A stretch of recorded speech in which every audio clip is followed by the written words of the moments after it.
There you go. Okay, So to the people cool. who just joined us, sorry we forgot to hit record, but you haven't missed much, so don't worry. Yeah, we're right at the start. We're right at the start. We're just saying about clearing up, pretty much going through these bullet points. It's the time of year we want to be like tidying up our plot, make sure there's no soil-borne creating diseases by a lot of plants hitting the soil in it, and then starting to wither away and go all slimy. So it's all about creating compost, get all that into the compost heap. Exactly what Chris was just saying about like we're trying to generate a lot of heat and stuff with our compost heap ready for next year. So the breakdown process, keeping that going, is important. Also, so reapplying mulches. So I was saying earlier about leaf mold. You're just going to see loads of it over the next couple of months. Trees are just going to drop their leaves. It's going to be huge amount piles of them, and it's don't be embarrassed. Go out there with a compost bag and start collecting them. This is just incredible gardener's gold. When that breaks down, it's got loads of nutrients in, and we want to be whack. I used to whack this like absolute piles of it over my beds, and then just whack a tarp on top. So I'm just starting a breakdown process, really. Get them in the compost heap. Um, but yeah, I used to just whack loads on top of my beds and then tarp over. When I say tarp, I mean like a tarpaulin, polythene, a black plastic sheet, and that's just going to keep that soil hot, but it's going to bring the worms and microorganisms to the surface, and they're going to draw that down into the soil. So yeah, it's something. If you've not got plants in the ground there, that's what I would do with it. Make sure all the soil is covered over winter.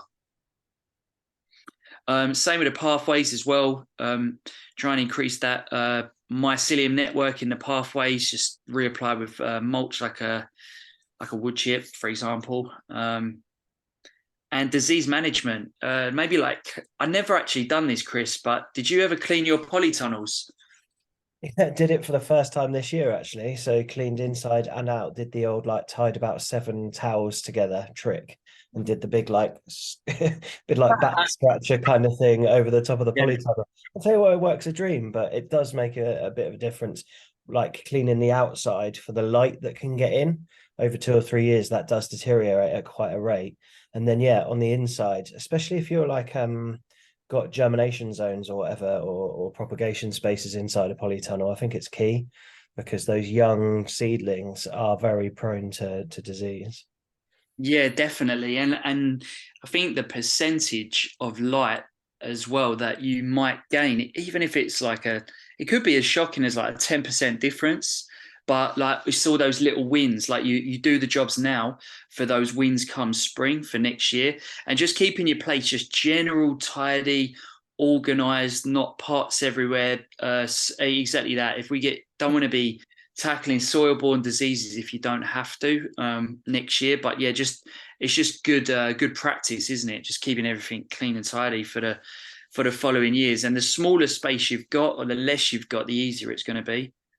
Yeah, I was asked yesterday how market gardeners keep slugs away more efficiently than maybe allotment growers or gardeners.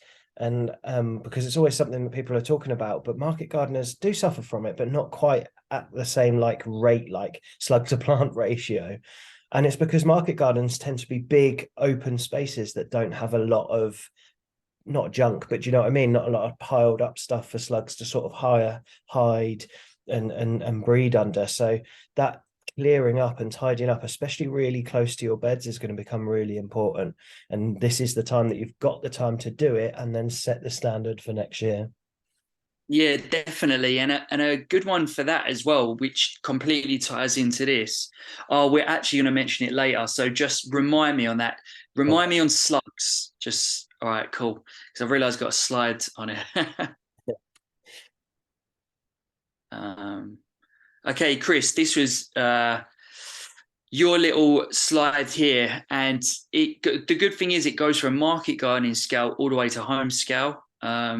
I mean, I'm lucky enough to have a wheel hoe. But it's just something that I just think in terms of time, just pushing with those blades just going under the soil, the time saved is incredible. Yeah, it is. And the difference is as well, if you use a hoe, you're twisted.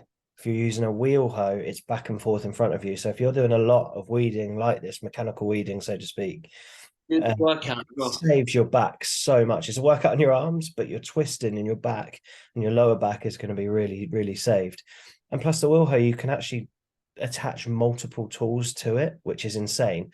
I only really learned this year, which is criminal, seeing as I work for the company that sells them. But you can actually load up like the weeding bars that go under the ground, and then another tool behind that that does like like a roller, or a cultivator that pushes the soil up behind carrots or something. So you can attach multiple things, and I'm always up for doing more than one job at a time and saving the time. Yeah, definitely efficiency is key. That home eye, I've not got that. I need to get that, but I've used tools similar. And like just getting around in between bits, it's so good. But again, it's that same thing as the wheel hoe. It's just cutting just that like inch or so, not inch, couple of centimeters, maybe an inch under the soil. It's just cutting those weeds perfectly, and then you can kind of drag all that stuff out underneath the plants. That tool is unreal. And if you read up on the history, it's a Korean tool called Homey. There's different sizes and all sorts, but some of the history is that it was given like as a passing down in generations. And Wow. people like there's some sort of phrase that I can't remember it exactly, so don't quote me, but it's something like, oh, he's working hard as if he hasn't got a Homey. So it's like basically saying that everyone should have one. And I got some last year and I haven't looked back. I've got a couple of them different sizes, and you use them for everything. Like it's a bit like the hori hori knife. You use it for absolutely everything, for weeding, for transplanting. You basically just hook, pull, plant in, let go, and you plant. Yeah, that's true. It's such a good, powerful tool. And it's got a sharp side as well. So if you're pruning stuff, it's quite quick, a little bit like machete action. So they're what, 15 quid or something. They Yeah, are unbelievable. yeah, Really good that's kit. very, yeah, very affordable. We was just me and Chris were at Soul Farm on a course recently, and I saw this time rake in action.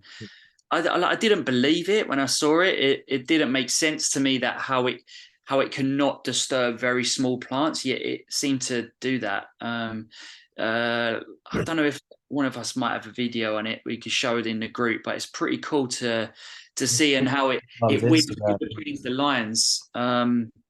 Yeah, so like all these hoes, these are great. I mean, they've all got their different functions, but what I like about tools, it's just making life easier for us, and the access to tools now is getting better than ever. I mean, Chris works for Reag, so yeah, it's really cool website for all that sort of stuff. But yeah, tools are key, I think, especially when this time of year when it comes to weeding.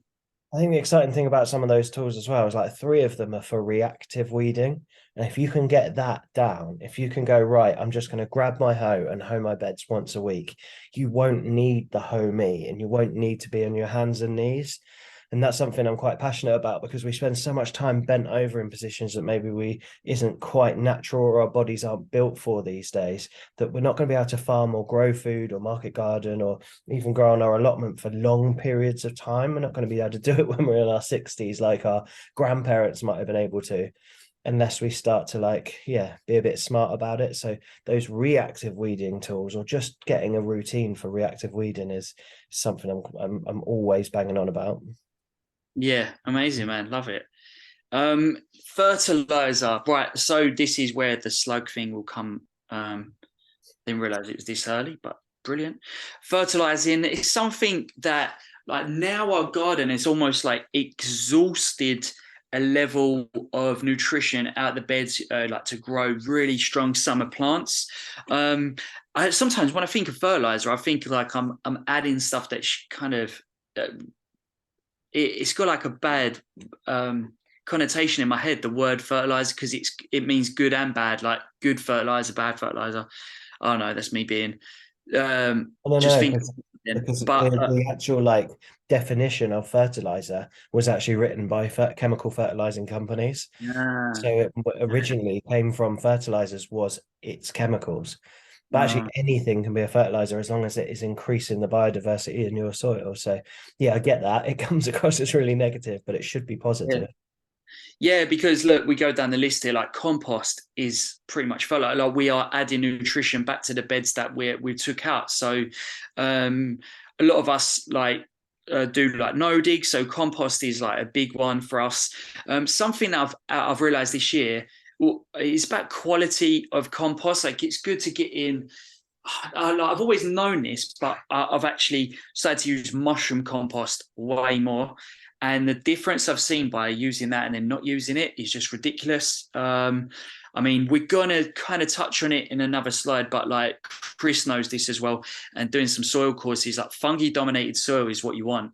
You want to be pushing towards a fungal dominated. Am I right there, Chris? 100%. Well, to be fair, you want one to one, but you One to wouldn't one. believe that, and that's for vegetables. Different things promote for different soil conditions, but you wouldn't believe the amount of composts that are on the market that are the other way round, because bacteria is actually much stronger than fungi in terms of fighting.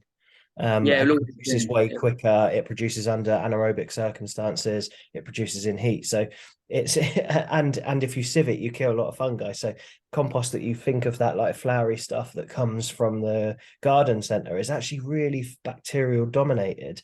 And so you end up with soil when you put that on that's like 50-1 bacteria to fungi. What you actually want is 1-1.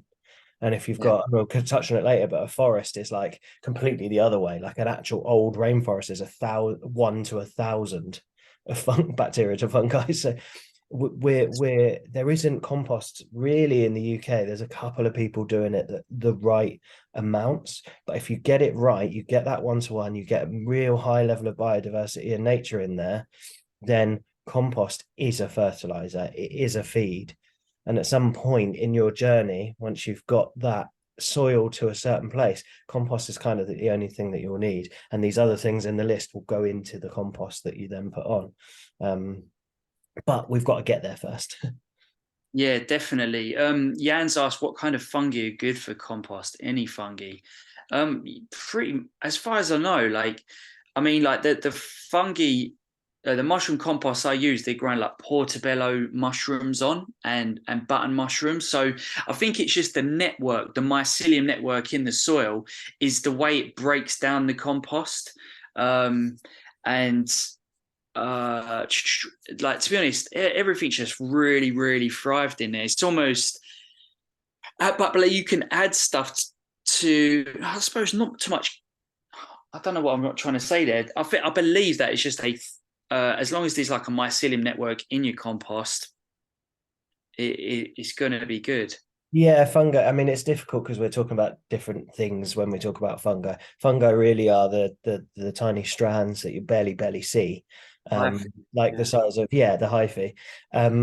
But we talk about it fungi in terms of, oh, it's also mushrooms and it's this and that. Really, it doesn't matter as long as they are good aerobic. So they've got not anaerobic, they haven't developed in anaerobic conditions, fungi. And if you're talking about improving your compost with like fungi, they say if you build a compost bay, at the end of it, there's absolutely no harm in buying a block of I've forgotten the Latin word, but wine cap mushroom.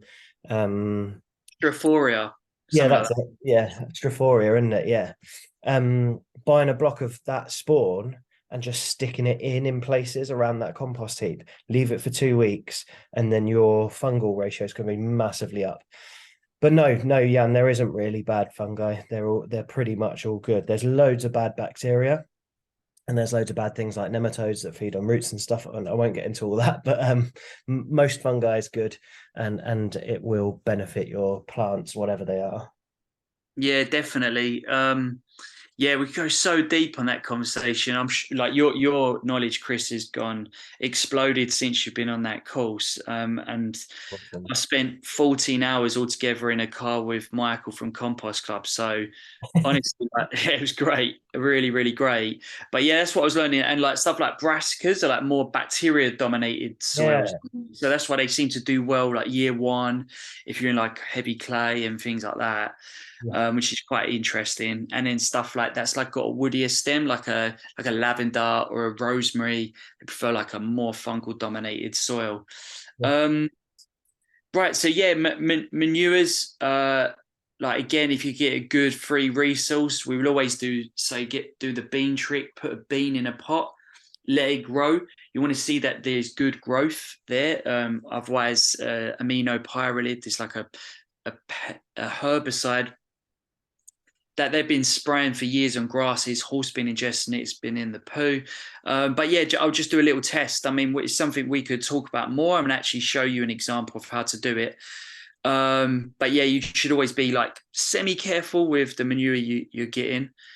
Seaweed, so slugs, we go back to slugs. If you have access to seaweed or you're near a beach and you can gather up like dried seaweed, it's a great time to add it to beds just over winter, because that's just going to settle and like be released into the compost for next year. But slugs hate it. Slugs hate it. All the gardens that I've seen use it just seem to have such low slug pressure because of the saltiness in there.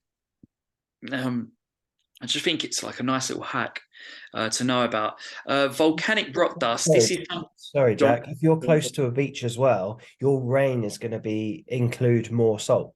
It just naturally is if you're close to the sea. So you're almost conditioning your soil to the local conditions around you. Not to say that you shouldn't use it if you're in central London or a million miles, but if you are near the beach, then using seaweed helps your soil and then your plants and then your future when you save seed all be sort of within the conditions that you are in.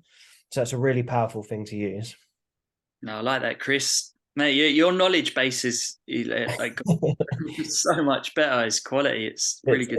It's great for people like us, but it bores the pants off of anyone at the pub. Yeah.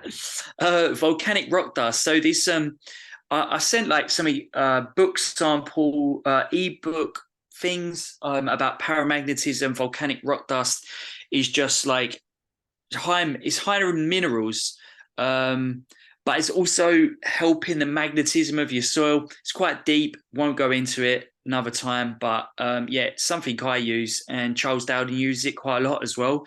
It's just seen some interesting results with it. It helps with like less bug pressure as well. Compost teas, make sure to aerate. Yes, so this is something I'm recently doing. I've just went to Compost Club and got 6 bags of the mini high density compost that he makes.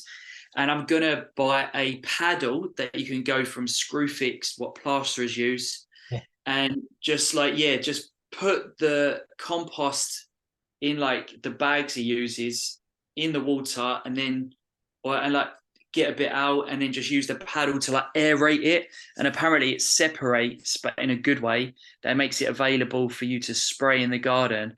But like one of his bags I think does like an acre or a hectare. Or, no, not a hectare. Okay. Can do like an acre if you like one little bag, it just inoculates like an acre. So can you imagine how much you could do on like your allotment with one bag? It's just like loading it with that loading it with microbes, all the beneficial microbes, and you're just going to see like everything explode ready for next year, which would be great. Leaf mold, we're going to go deeper into the next slide. But as I said, just like laying it on top of the beds is really good. Straw as well. So we'll go into the garlic and the onions later, but like nice deep mulch of that around those guys is great. Just means you don't have to water them between like now and June next year. There's enough moisture in the air over winter. And that straw is keeping that ground nice and moist as well, that if you add water, you might get moldy garlic. So it's just a good little tip. Tarps, again, that black plastic, that tarpaulin that you can put over your beds, empty beds, again, something that's great. Warms up that soil early in spring as well. Leaf mold, gardener's gold. As I said earlier, I kind of repeat myself here, but one of the biggest wins is collecting dead leaves over this time of year. I mean, sometimes over the park, they bag them up themselves, and I just used to nick them and take them to my allotment.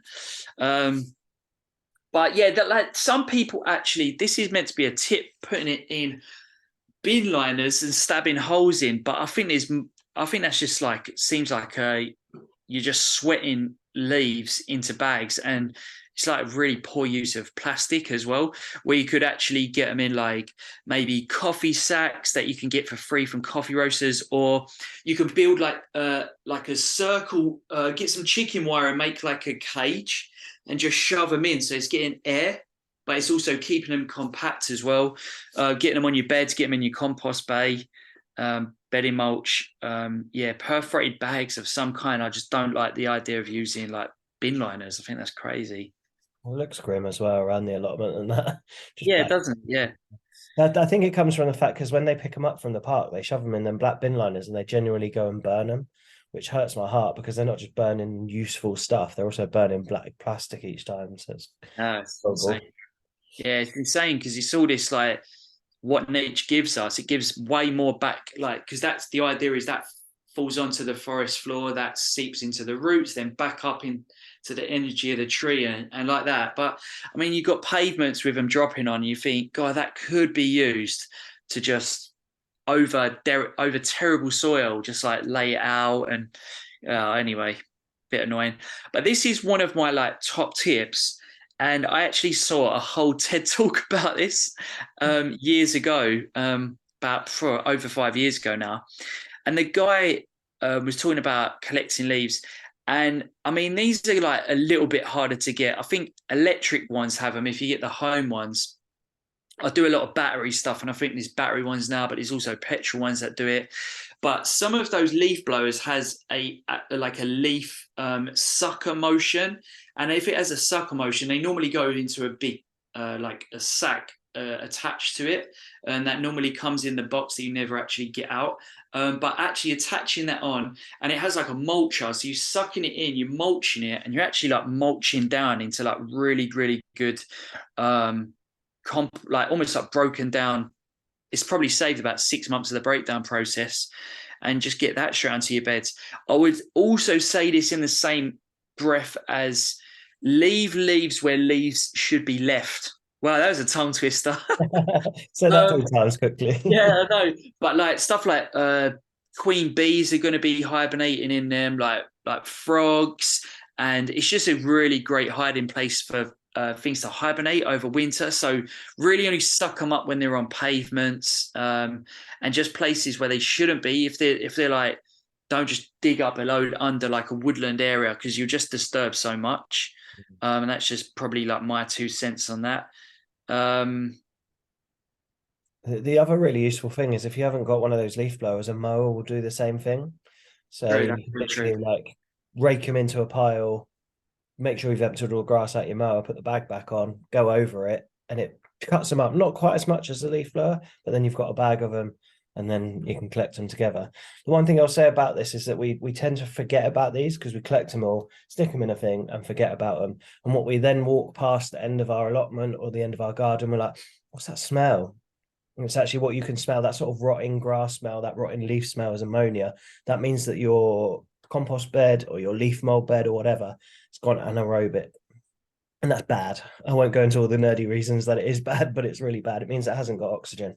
So if you're making like a pile in your bay, get a big pipe or a stick and just stick some chimneys in it, some holes in it. If you've got no choice but to put it in some bags, or maybe you've got one of them big bulk bags from sand that got delivered, stick some holes in it, just get some oxygen into it, make sure that it's not getting smelly and not losing oxygen, because everything to live needs oxygen.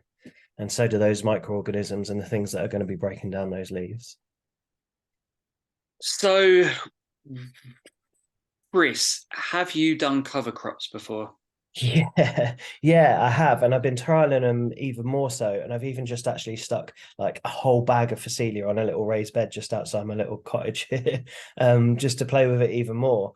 But it is a super like you'll hear that I'm just nerdy about soil health now, and like to the point where we've got a new growing space coming, and we're almost thinking about calling it something like soil farm, and the veg is like the lucky thing that we get on top of that. But so I talk about soil health a lot on cover crops. It's one of those things Jack mentioned earlier. We should keep our soil covered. Well, we can keep our soil covered with some crops that also do a load of other things. So they'll do things like they'll prevent soil erosion, which is we've got what 58 harvests left now, is it 59? I watched your video the other day and you said 60, and I think it was 2 years ago. So I think we're on 58 harvests left if we keep farming the way that we used to, because the soil is eroding. And that man, I think that same quote has been said for years now. Is it less than that? We might be down to 50, which is even more scary because that could be in some of our lifetimes. So basically the dense root systems of cover crops anchor the soil together. They prevent it from washing away during the really heavy rainstorms that we pretty much get across the whole of Britain.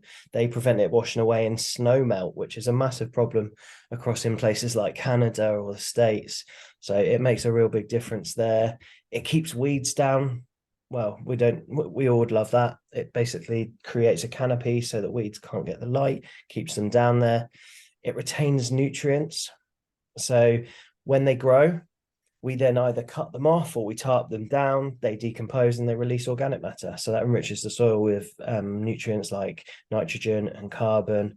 And by us not chopping them in, so if we use a tarp rather than like rotivating, we're enriching the benefits of the crops in front of us, but also we're sequestering carbon as well. So it's really important. Yeah, fascinating stuff. Yeah, I think the big win is the structure in the soil as well, isn't it? Like putting all those, as well as sucking down like nitrogen and carbon. It's just, yeah, I think it's just roots in the ground, things in the ground, just like plants in the ground. Just keeping that from being bare soil is great. I think they're fascinating. Something I want to learn a little bit more on Your myself, roots actually. are feeding the microbes. And so if you take away the roots or if you take away the food, those microbes are going to go, hang on, where's my pack of Wotsits gone? And they're going to go to the local shop because there's no Wotsits left, if that makes any sense to you. Like if you take the food source away, they're going to go elsewhere. So all that work you've done keeping crops in all over summer is going to go in the way in the winter. I mean, that's not the only way to do it. Obviously, like Jack said, we could put leaf mold down and then a tarp and you've provided them food as well. But the best way is cover crops if you can smash that sort of timing and a certain amount of other things. And I won't go into loads of details because some people this won't be an option for, it won't be an option for next year. But I have written a blog on this and it goes down into like winter hardy options like rye vetch to use, how to fit it into your crop rotation, thinking about your local climate and how it fits in. Some things that are on a website for cover crops that might have been written in the States won't work for us in the UK, and then how to maintain them without them going to seed and causing you problems through the year. So let me know if you're interested. I'll ping that blog post over. Yeah, I think that'd be great as an addition, Chris, to get that blog post in. I think it is the timing is like I think that's the biggest questions around it, like when to do it, not really why. Really, I think that's something really fascinating. Is like we've covered there the why, but it's like when to do it and how to do it. And I've seen people put it. Oh, brilliant, mate! You've put it in. I've seen people put it in the pathways as well, and it's just trying to add more like biomass enrich that microorganisms of the soil as well, just by doing that here and everywhere. So I think it was at Soul Farm, someone said like they add compost to their paths. And I was like, man, you're burning money. They were like, no, because the roots don't just stop because we've said that's a path. and the biology and the little microbes and all the things that are under there, the worms, they don't just stop because we've said that's the bed and that's the path. And I was like, that's a really good point. yeah, yes, I know. Isn't it funny how we like you see lines and you think it's like a barrier? Um, so yeah, garlic tips. This is something you should be thinking about now. I would say buy your garlic like ASAP. Honestly, I would only say that because I think growers now are becoming more and more aware of like getting stuff earlier because we're like during COVID and stuff, like stuff just sold out, and we're like, oh, where am I going to get all this? All these like seeds and plants, etc. So garlic sets, I would start now. I have a preference of using hard neck garlic over soft neck garlic, but I'm just going to give you the pros and cons of them, which I kind of put in the group the other day. But like, what I like about hard neck garlic is you get bigger bulbs, and you get the scape. So it's another crop that you get in about May time. And the chefs love it, but also if you want to have some of it, it's like a really garlicky, like asparagus, really, really beautiful, which is the flowering bulb on top. It doesn't store as well. That's probably its con. I think it stores ages, to be honest, but Yeah. soft neck garlic stores even better. But yeah, the only thing with soft neck is you don't get the hard neck, the scape, and you don't, the bulbs are smaller. as well, but they just last for ages. So yeah, it's quite interesting. But yeah, so always plant with the pointy bit up, root bit down. So that's the bottom, that's the top. Apply 1 foot of straw. Boom, like that. That sounds it sounds really crazy, but because straw is like mainly air pockets, as it settles, it will go like to there. And then again, that's what I said earlier about it holding moisture, and you don't have to water it between like October till May, June next year, because there'll be so much moisture in that straw, it's just self-regulating. And it's just such a quick, easy tip. Just really load it with loads of straw, and yeah, those garlics come through, and it stays a nice tight matting around it. It's really, really solid. Really good tip that is. Onion sets, I would do exactly the same. Onion sets, some people like don't love them. I'm a personal liker of them because I've just had good success. And I also do seed onions in January. But yeah, just you can grow them like 10 centimeters apart, really close. It's nice to get some roots in the ground now. Again, 1 foot of straw is great. And I actually think they bulb up really nicely. So you've got that space, you got that set. Yeah, so it's nice.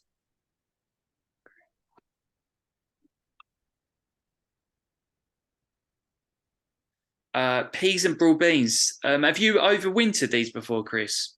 Yeah, so broad beans are basically the same as garlic. I do exactly the same. The only thing I do a bit differently is I put it in a raised bed. I'd make the compost a bit like softer, and what I'll do is I'll plant the broad beans about now.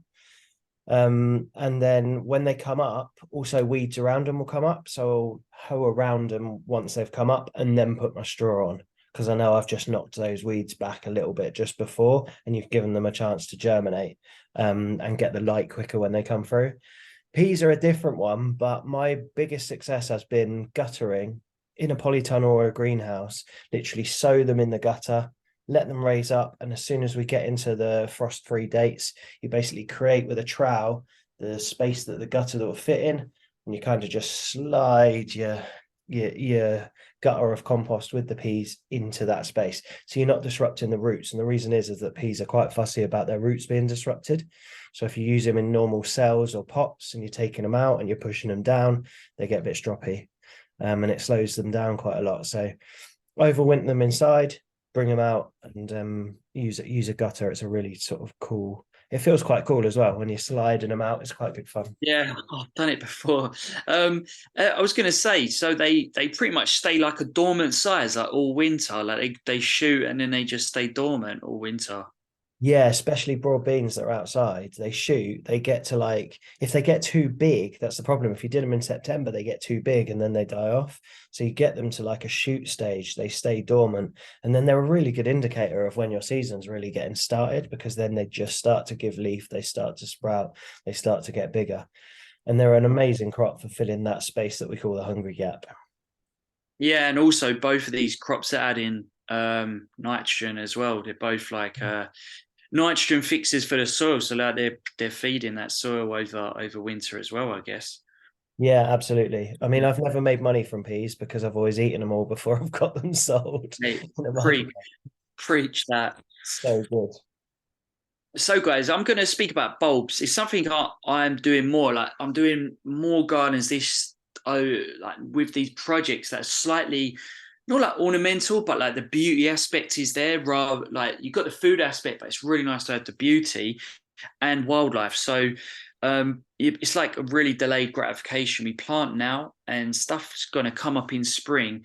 And I think it's that like first initial joy to see like a daffodil or a crocus is like the start of the season. And also like stuff like tulips, if you're getting into selling food, also adding like bunch flowers. I mean, like a bunch of tulips can be like 15 quid.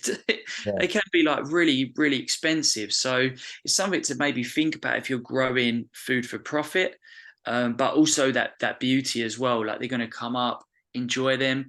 Early pollinators for your like early, like the bees and any wildlife that's going to come out early. It just helps giving them nectar. Mm. And also yeah, I just think it looks great. I'm starting to get into planting quite a few this year for next year, and you save money, which is what we're trying to do here. Like the reason the academy is at like the price it's at is so we can also like learn, but also do it for like really affordable price and stuff like alliums. If you go and buy an allium, it's like I think it's like a tenner for like a really solid allium plant. Like I know where I go, it's £10. I mean, you buy a couple of bulbs for like you spend £10 on bulbs, you get loads, and you just pot them on, and anyway, you're saving money. And I love that some of them are perennial. You put in once, and they're going to keep coming back. So that's great. I'll move this here. So transplant undercover protection. So these are some of the plants that if you can buy as plug plants now, or you may have already been thinking ahead and already got the plants. I mean, there's only one or two of them I'll do from seed now because it's quite late. But yeah, these guys all need protecting now. So it's whether that's like in a greenhouse, in a polytunnel, in a like some fleece protection, caterpillar tunnel. These guys will like, yeah, just benefit massively from that. But they're going to go quite dormant until spring. And that's when you're going to enjoy most of them. But yeah, just want to be covering them up. And these are the plants. Can you think of anything else there, Chris, that I've missed out? No, they're pretty much there. I mean, you can get abundance from chards and kales. You keep going. You just need way more of the plants to keep feeding off of them through this period. And the likes of kale and chard and winter lettuce, they'll do like a 0 night. Do you know what I mean? Like 0 degrees. They'll get Mm. kicked to the curb if they get a minus night without some fleece on. But it doesn't, like, winter doesn't mean the end of our foods. It just means slightly different. And I love pak choi. Like it is literally as soon as I can grow pak choi, those Chinese cabbages and stuff, I'm on it because I love a good old fashioned stir fry with pak choi in there and all that sort of stuff. What's quite interesting as well is like the all these like winter greens, they have like a natural antifreeze in them, which is a sugar and it tastes delicious. So winter salads are more tasty and have like a higher sugar content than like summer salads. So it's quite interesting. It's something we don't naturally go to. In winter is a salad, but you get a really diverse salad with some spicy like mustards as well in there and chicory, like the bitterness from chicory. All that's so good for you over winter, but it's something we don't naturally are drawn to. But best salads are in the winter for sure. In It's the terms of plants adjusting to the conditions for what our bodies need. We always talk about eating very seasonal. true. We're like, oh yeah, potatoes and squash and all those things are good in stews, but salads are adapting too because they know we're going to be cold, we're going to be shivering, we're going to need a bit more energy. So it's giving us more sugar. That blows my brain when I think about it that way, but that's exactly what it's doing. It's surviving and it's saying, eat me. Yeah, definitely. But yeah, it totally is, and it is like it's working with us if we listen to it. That's after battle, isn't it? Us listening to nature. Right, I'll go back one. Growing in containers, autumn, winter's harvest. So this is something Charles Dowding does. I did actually mention it in the autumn one as well. But like these mushroom crates here, really good to just line these with newspaper, put some compost in, and you could have like 6 plug plants of like spinach or 8 plug plants of spinach and 6 of salad. And it's something that you can move about. It's something you can move at home, move to the greenhouse, move on a sunny day outside if you've got time to do all that. But it's something that's movable. If you've got shelving unit, it's just something that like you can just I done this a couple of winters ago and then I forgot to like do it a time after that. But I was getting like really decent amount of kilos of salad from Yeah. just this. And I was taking them off. I was like weighing it. I was like, wow, I'm actually growing like a few kilos of salad in the greenhouse over winter quite happily. I mean, it's obviously slower because we're getting less sunlight and stuff. But in a greenhouse, the temperatures are up, so it's quite fascinating. Right, so planting fruit trees. bare root trees are ideal to plant between October to March when trees are dormant. So bare root are going to be cheap. So this is the cheapest way to get like your apple, pear, plum is bare root. They'll literally come without soil, maybe some soil wrapped around the root, like in a bag. But like that's when the tree can be moved happily. So if there's a tree in your garden that you're like, oh, I like that tree there, but it's casting too much shade on that bed. Between this timing, I would say like probably like November is a great time to like dig it out, move it without too much disturbance to that tree. Same with fruit canes. You can get as fruit canes, rhubarb crowns. And when did you plant your asparagus, Chris, on at Fanfield? Early spring, but you Oh, can get them as crowns now and put them in pots in the poly. Get them started. okay. Okay, that's interesting. So yeah, guys, that's something to think of as well. And again, cheap at this time of year to buy them. Go on, Chris. Yeah, Let you take I this mean, one. we touched on this earlier, but like forests and woodlands are fungal dominated. There are that like rainforests are 1 to 1,000. That's 1 part bacteria, 1,000 parts fungi. So if we're growing trees, we've got to understand that nature wants there to be more fungi. We know now. We used to think that plants was used to compete. We know now that woodland and trees actually use the fungal network to feed smaller plants around them. They don't just die because there's not enough food or not enough light. They actually feed each other. The bigger trees feed the smaller ones. I like to think of them as the Ents from Lord of the Rings, but that's because I'm a nerd. But so we've got to do that. So when we buy blueberries, we go and buy ericaceous compost, don't we? But when we put fruit trees Yeah. in, like, oh, we'll just bung a load of soil around, they'll be fine. And normally they are. But if you want a decent amount of fruit coming in, we've got to try and create the environment that those plants want and those trees want. So mushroom compost that Jack has spoken about before, absolutely spot on for this. So if you're going to buy ericaceous compost for things that need alkaline, then why not buy some mushroom compost for your trees? They will absolutely love you for it. Yeah, great. This is a great tip, guys. Again, great knowledge there, mate. Seed saving, something that like we should be speaking about way more. So in your garden, Ishi, like your beans would definitely be looking like this. I actually picked some beans from a friend's allotment recently, and you got that ugly exterior and then those beautiful beans inside. But this is like, if there's a dry day now, make sure you're out there picking seed heads off like your herbs, off your and then cutting your herbs back as well, cutting them all those seed heads off, where they like bolt, like oregano would be like quite leggy now. Cut it back down to the surface so it's nice and tight. Yeah, same with thyme. Just cut all those dead flower heads off and gather up your seeds. Obviously, get your last of your chilies and your peppers before the frost comes. Get them, de-seed them, and yeah, something we should be doing, keep them in a dry, cool place to avoid disease. So if they are wet, you want to dry them out as quickly as possible, maybe with a dehumidifier or just drying them out indoors.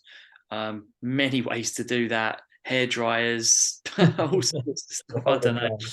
Yeah, or like a airing cupboard, maybe. Keep them labeled so you know what you're picking. Always keep them in containers ready for next year. And like when I first started doing this, I used to add like rye, I used to put my stuff in like tea bags, the seeds, like when I was doing like small amounts, and sit them on a bed of rice in the jar. But you remember, like dry bags that you get when you buy like trainers or clothes. I chuck them in with like bags of seeds as well to try and take any moisture out. Just a little tip there. Oh, I think we got another video. Let's pause it because it ain't really working. But frost protection, something to talk about. Frost protection is something you should be thinking about now. Like those nights are drawing in so quickly. I mean, I think I had frost yesterday on some violas, which was weird. It was like a little bit of snow on them. That's what it looked like. A bit scary, isn't it? Fleece, you want to go, I've put this. I'm not even sure because I've been doing weed membrane recently, and I think that was 30G. I can't. No, that was 150G. Is it 30G for fleece? It's like the strongest one you can get. Yeah, 30 GSM, I think it is. I think That's the that's one. I'd say that's the minimum. I think you can get stronger ones, but you deteriorate the light. But you definitely don't want to be getting smaller than that because it just shreds. Yeah, the cheap ones shred, and they're just not worth their money at all. They shouldn't even be sold. But yeah, you want to get nice thick fleece. You want to try and keep them off the leaf. So if you can get some like, I've seen some cool bamboo ones, but me and Chris use like 6 mil steel, and they go in. They're really flexible, but they go in the ground and they hold the structure quite well. Or you can use the PVC pipes onto like rebar or something like that. Um, but it's something we're really doing. Autumn systems coming as well, like over from, I don't know if you've seen them. There's some coming over from Australia where they like come down and then they've got clips all along the bar. So it Oh, literally that's clips cool. on every one, and you basically only need four like weights, four sandbags, two for each end, and you don't need anything else. And there's another one that we've got with Riag from Neversink Farm that uses bungees. So the actual pegs have whole like little hoops, and then you're bungeeing across so that again, you're just saving money and time on moving sandbags or weights or rocks or pallets or whatever you use around. It's pretty cool. If you've suffered with wind, as we both have, then they're a good idea to look at. Yeah. So yeah, the fleece, polythene. Like I mean, honestly, like greenhouses and polytunnels are like great. Just the biggest win because it's a larger space. Um, and they always stay pretty warm if you've got the doors shut and whatever else. Um, I just think it's a bit of a guarantee for a shoulder season. So yeah, it's always a big win. I think this is the last slide. It's just something I'm a big advocate for. Mushrooms and microgreens, something that you can continue to do over the winter indoors. If you are doing this for profit, these are higher profitability crops, and also this is where you learn the most about these crops is in winter because you're so not focused as much on the garden, but you focus more on the indoor growing. But just for like nutrition wise, these are both great if you're just a home grower. Quite easy. There's something I'm definitely want to do over winter is get a mushroom course in the bag for the academy. Done a microgreen one, and it just makes sense to do the mushroom one and go into real good detail. Especially like if I get one of my pals film it will be there doing it in detail with like loads of loads of writing with it as well. Like if I miss out anything, bit of text over it, and just making sure that. Also, I have like a 10% discount code with like a London Grow if you needed any equipment as well. So that's a bit of a win. But yeah, big advocate for these two. If you haven't seen the microgreen course that Jack's done, which is in the academy, especially if you've got access to the courses, then it is like hands down, it's the best microgreen course I've ever seen. Now it is shorter than most microgreen courses because Jack just knows his stuff. He's not baffling and bullshitting. It literally tells you how to grow the 6 crops that are there and then apply those nuances to different crops as well. It's unbelievably high quality and it's the best thing. It's got me growing them from zero knowledge. So jump in Oh, there, have a look because it is absolutely banging. yeah, thanks, man. And the thing is, I try and like simplify it because it is simple. You just got to follow the stages and just trying to eradicate. Because there's some simple things that you can overlook with microgreens that can get mold, and you're just like, oh, this is not working. But the great thing about if you fail with microgreens, you just start the next day, and in 7 days you could win and learn. So it's a very quick grower, and like it doesn't take the wind out your sails if you just fail with it because you just grow more, and then like wait another week and you could be on the track to success, and then you learn from that, and that's great. So yeah, I appreciate your words there, Chris. I poured in everything I know into it, and I've had success growing these commercially and to sell to restaurants, and everyone's happy with them. So yeah, I know it works, and yeah, hopefully you can do that too. Mushrooms is the same; it takes about a month, but if you grow these together, they're symbiotically have the relationship. Mushrooms breathe like us, so they take in oxygen, expel CO2, and plants need CO2, expel oxygen. So there's that nice little symbiotic relationship going on in there.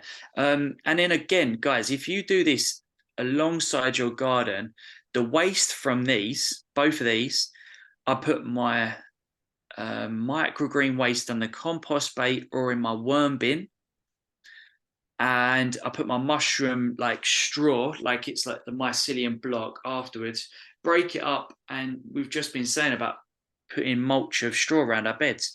Just put it in that straw. If the mycelium takes over some more, then they're adding oxygen to the soil. Win, win, win. Love it. Oh, thanks, Laura, and thanks, Jan. I'll get onto it for sure. Right. So I think that's just Q&A now. If there's any questions you guys have, so Laura, Ruth, and Jan, any questions, like honestly, if you want to like turn your mic on and ask a question, or you want to ask a question in the chat, or anything today that you think that you've learned that you've just never heard before, or that you think, oh, I learned something there, we would love to hear from you, because that benefits us knowing that you're learning, and that's the biggest plus for us. So yeah, just take a few minutes now to have a think, write it in the chat box, or turn your mic on and just say, yeah, this is what I learned in this webinar. So earlier today, Jan said earlier today I was cutting off some plants that stopped producing aubergine, tomatoes, tree spinach. I did mostly chop and drop for the stems and leaves. I was wondering if for big plants like these, it's okay to leave the roots in the ground. 100%. Yeah, I'd leave roots almost all the time in the ground. The only thing I tend to not leave roots in the ground for is chard, I because knew you'd say that. did you? They bulb up like a beetroot underground, and then when you come across to like do whatever you're going to do, run your hoe through or whatever, you just bang and you trip over or whatever. So chard comes out, everything else stays in.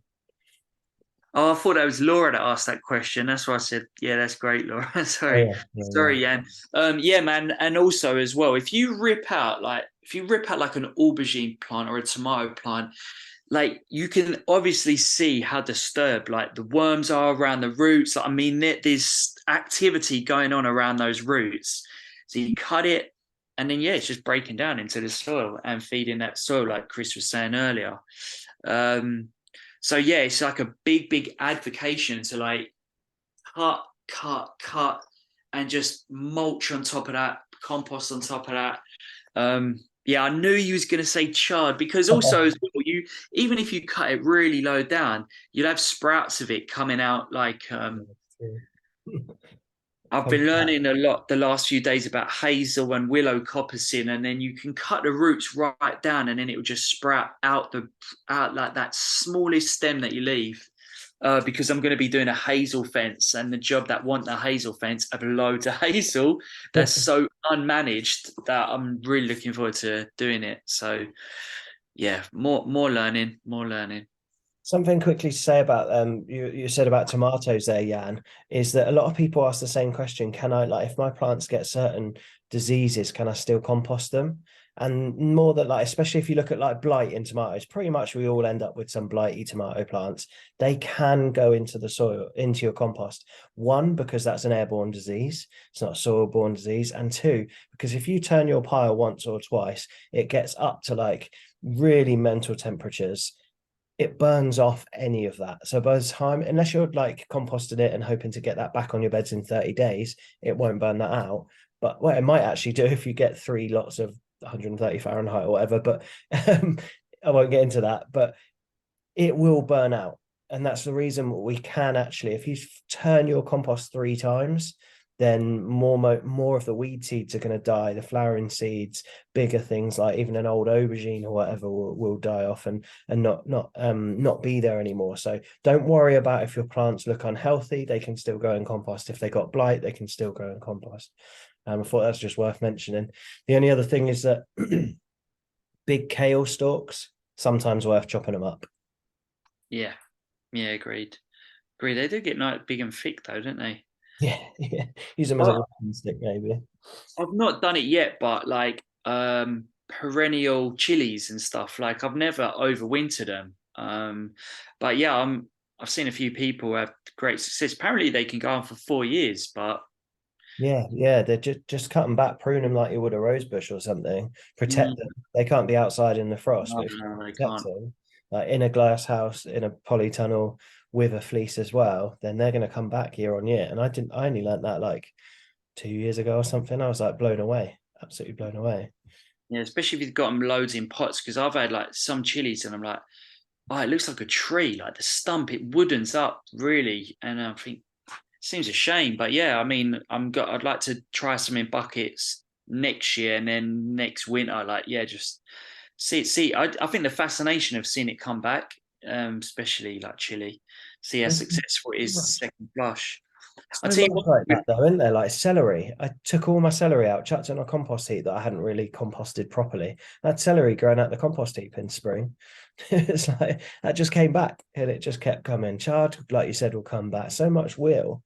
yeah, Um, with the and also guys as well. I think we mentioned it earlier about stuff that will take a heavy frost or like a light frost, but like chard, celery, parsley. I saw it like wilt to the point and like rocket. No, maybe not rocket, but like and then like it thaws out during the day and then it's fine again. It looks dead, but I always think it doesn't taste as good after that. It's like winter does make stuff a little bit woodier, but some of it bounces back. Chris, I'm near you in Sussex. Do you think I could get? Oh, there's a few questions coming in now. Yeah. Do you think I could get away with one more harvest of potatoes and carrots? We don't get too cold, so I thought I could potentially get some more veg. I'm not quite sure what you mean by one more harvest. If you're thinking of planting some more carrots now, I would say you're probably too late because it's not necessarily about the cold or the heat, it's about the light levels. And carrots are like 120 days plus from Yeah. germination to crop. So carrots, I wouldn't say so. Potatoes are long as well, but a lot of people do put in potatoes now, keep them in greenhouses and polytunnels. If that's Yeah. not what you meant, Ruth, then let me know and I'll answer the question again. Yeah, it would be more like you could do stuff in greenhouses, like you could actually sow. I wouldn't say those crops, more like spinaches and lettuces and stuff. And if you know that temperature, like if we get sunny days like today, but a greenhouse will be like 25 degrees plus. Yeah. Um, but yeah, it is the light levels, isn't it, mate? That is the thing. That's the biggest Yeah, thing. we always talk about heat, but it's light levels. And sorry, Ruth, I'm not in Sussex anymore. I've joined the Hampshire crew back again, but I do miss it over there. And when making compost tea, comfrey tea, I'm often worried that it turns anaerobic because they're not attending to it enough and stir and oxygenate. Can it really harm our crops if this goes wrong? What signs should I look for and tell us if it's safe to use? Thank you both for all the great tips. I'm really opinionated on this, so I might be the wrong person to ask, but I would use those kind of teas, comfrey tea specifically, as an absolute last resort. Because it is anaerobic. Anything that is in water for a long period of time is anaerobic. And we used to make nettle tea. We used to do it all the time. And then we'd have to like wear a bandana around our faces to try and get like not have that smell go up our nose. I remember getting a scarf or one of those COVID masks and putting lavender oils on it to be able to use the nettle tea because it smelled so bad. And that bad Yeah, smell is anaerobic. it's So I funny. would say it's Yeah, a last resort, but sorry, Jack, mate. It's a last resort, but the flip of that is if you do want to use it and you do need that stuff in your bed, it's better than chemical fertilizer. And the thing to do is mix it up with water, and just before you're going to do it, get a whisk, get a stick, get what Jack was talking about earlier, like on a drill, and just get oxygen into that water because you're going to activate it, you're going to aerate it, and that's going to sort of counter some of the bad stuff of it having gone anaerobic. yeah, that's something like. I mean, I used to do videos how to make comfrey and nettle tea, but the one thing I did always do, which was unknowing to me about, like it just felt right to put oxygen in there, is I've got like a solar aerator, like an Amazon little like solar panel with a motor, and these air stones were always in there. So I'm like adding oxygen all the time. But as Chris says, I think that like last bit before it goes out, I think it is the smell, it is the bacteria thing. So um, I would suggest if you're making like a compost tea, you make like the compost and then like aerate straight away before you like flick it around the garden or spray it around. I mean, that's what I'm going to do in Michael's. And like, yeah, I think compost is is going to be, if it is a fungal dominated compost that you're making, then great over like making like a comfrey and nettle tea where you obviously in stagnant water. And It's yeah, depending on the time, because there's no way that you can stir that pot enough times for it to not go anaerobic. You'd be out there like 3 times a day. But like a machine. well, yeah, that's it. I mean, you can make it. You can get one of those big tea brewers. Have you seen those? They're like that. They're Lovely things. cool. And you can get like bubblers going in. You can hang the comfrey and all that, but you're going to spend loads and loads of money. And let the professionals do that. Go to Michael, get a bag of his stuff. Like a 5 litre bag is like 20 quid. And It's you can basically break down that compost in your hands, get it in a watering can, whisk it as hard as you can, and flick that water around, and you'll be doing way more than comfrey tea will do for you I ever. mean, like if you think that's cheaper or as cheap as buying like, like for example, like a liquid seaweed fertilizer, and you're like, oh my gosh, the longevity of what you could be doing to your plants, like the microorganisms, boom, explosion all over your garden. I mean, I think Laura actually, she come on my workshop at Dave's place Hmm. and said that she applied one to a tree that was dying in the garden, and yeah, and it just done so well. It turned a new leaf pretty much, and that was really cool to hear like a direct story. But we used it on the rooftop in Brighton, and I mean some of the stuff that up there it was doing so well. Spicy moustache is great recipe for comfort tea. I'll find a link. Great. Oh yeah, because he's putting the comfrey leaves around the plants. He's not putting it in the water and letting it go stagnant. So comfrey has a hell of a lot of the nutrients that you need, but adding it Yeah. straight to the plants is, yeah, Yeah. it's like adding seaweed, like we were talking earlier. Also, another thing as well is when you plant potatoes next year, wrap your potatoes in the comfrey leaf as well. And it's just like a silly little tip, but like the roots go burst straight into that, and like as it breaks down, I think that's kind of like fascinating. Mm. Plants and it adds a barrier and stuff. It's like when they do coated seeds, isn't it? When they're non-organic and they use them a lot in the States, the coated seeds have like a fertilizer on the seed. It's the same as wrapping it's the organic version, wrapping your potatoes in comfrey. Yeah, that's it. That's it. Yeah, but the chop and drop with comfrey is the best. Just like, just letting it rot down. All right. Well, that's just gone over an hour, so I think that's a nice time to like wrap it up. I think we've answered everyone's questions, and yeah, it's a good little bit of content for the group as well. Yeah, I'm starting my mushrooms up from tomorrow. I was like, so yeah, that's going to wake up again the content in the grow room in there. So ask questions when you see me in there, and yeah, and then we'll get some going and film a course. Awesome. We've also got a course being filmed at the moment on the business side of stuff. So if you're looking to grow for profit, or you're watching this back and you're starting up a food growing business, then we've done a bit of a 101 course on all the different things, talking about limiteds and partnerships, accountants, bookkeeping, all that kind of, well, I was going to say all that kind of shit, but it's important stuff, but it's not the stuff we're passionate about. So we've done like a mini course on that, and I'm just filming it now. So that'll be out next month for anyone that's looking to do this as a profit, as a business. Lovely. All right. Thanks, guys. Thanks, Ruth. Thanks, Laura. Thanks, Jan. And thanks to anyone that's watching later on down the line. We appreciate you and thank you. Have a good evening. Ciao, ciao.